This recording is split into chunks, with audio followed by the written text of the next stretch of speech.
Saudara-saudari terkasih, saya pernah diajak oleh seorang sahabat saya pergi ke tempat saudaranya di daerah Lawang, dekat Malang, Jawa Timur. Rumahnya asri, di depannya ada kebun anggur. Dan pada waktu itu, pohon anggurnya sudah setinggi dada saya. Ada banyak daun dan hijau, tetapi buahnya kebetulan tidak ada. Sedang tidak berbuah pohon anggurnya. Lalu saya iseng, saya bertanya, kapan musim buah anggur tiba? Dan dia mengatakan, tergantung kita, Romo. Loh, kok bisa? Ya, anggur itu berbuah ketika kita memangkas semua daunnya sampai habis. Nah, sesudah dipangkas semua sampai habis, tidak ada satu daun pun yang tinggal. 100 hari sesudahnya kita akan panen buah anggur. Jadi tergantung kita mau buah anggur yang manis, itu berarti dipangkas 100 hari yang kira-kira tidak banyak hujan. Maka buahnya akan manis tetapi airnya sedikit. Tapi kalau kita mau mengambil sarinya, ya kita pangkas yang kira-kira 100 hari sesudahnya itu hujannya banyak, maka airnya akan banyak tetapi kurang manis. Bisa dibuat wine. Jadi setiap kali rupanya mau berbuah harus dipangkas habis. Setiap kali untuk menghasilkan buah.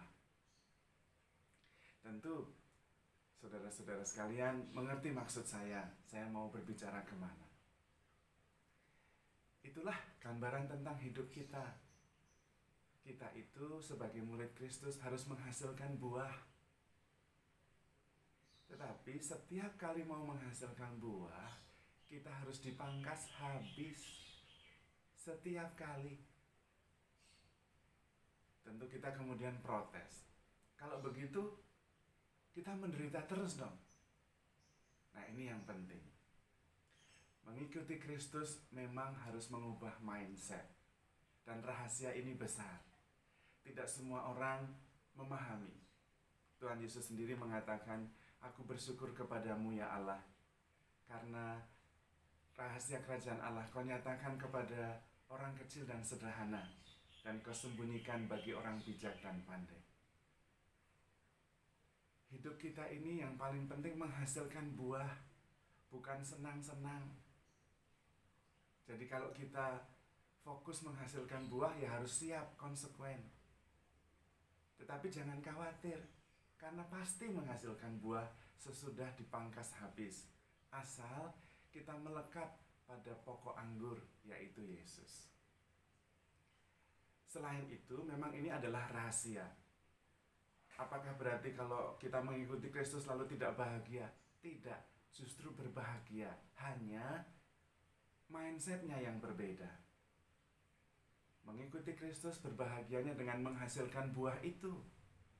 Bukan dengan leha-leha, bukan dengan santai-santai. Bukan juga hidup berpusat untuk diri sendiri. Nah, ini dia yang penting.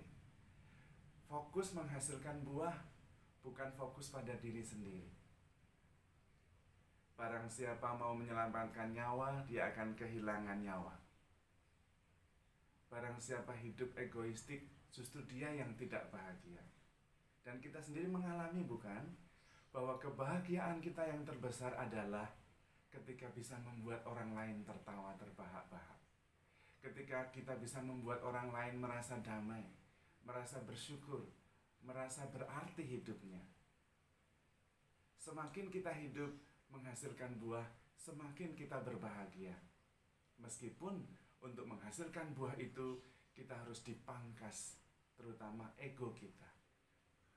Terutama kepentingan-kepentingan egoistik kita.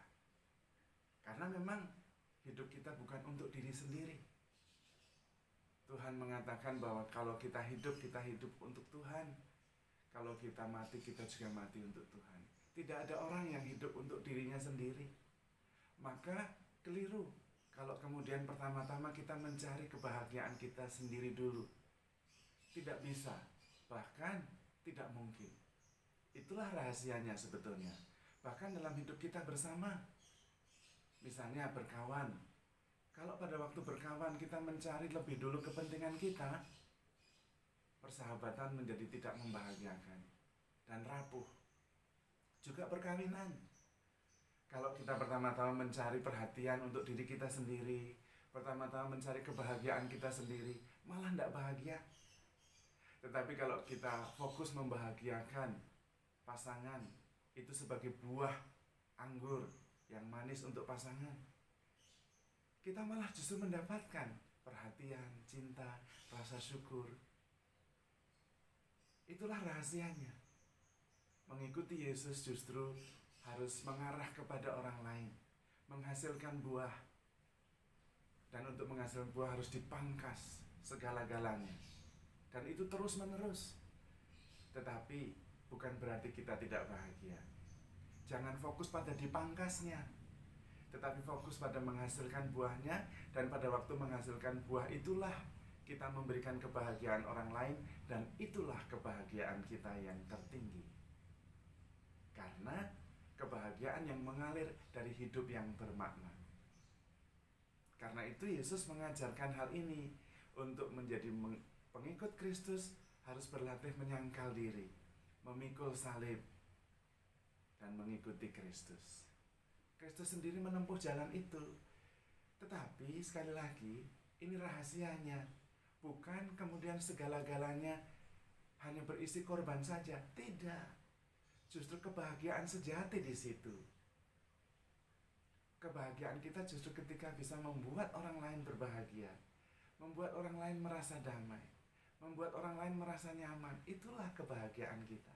Dan itu dihasilkan dari buah-buah yang kita hasilkan. Karena itu kebahagiaannya lebih dalam.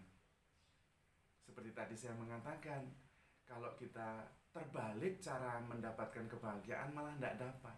Kalau kita fokus pada diri kita sendiri dulu, motivasi-motivasi egoistik supaya kita nyaman, kita bahagia, malah tidak dapat. Kebahagiaan itu bukan datang kepada kita, tetapi kebahagiaan itu mengalir dari diri kita. Dan kemudian sesudahnya kita mendapatkan kebahagiaan. Kebahagiaan yang sejati, kebahagiaan yang lebih dalam, kebahagiaan yang berasal dari Tuhan. Rahasia ini besar. Barang siapa ingin menyelamatkan nyawa, justru kehilangan nyawa. Tetapi barang siapa kehilangannya karena Kristus, mengikuti Kristus, menyangkal diri, dipangkas, dia akan mendapatkan kebahagiaan, mendapatkan nyawanya, hidup dalam kelimpahan. Mari kita fokus untuk menghasilkan buah dan tetap melekat pada Kristus. Itulah hidup yang bermakna. Itulah hidup yang menghasilkan buah, hidup yang membawa kebahagiaan. Tuhan memberkati.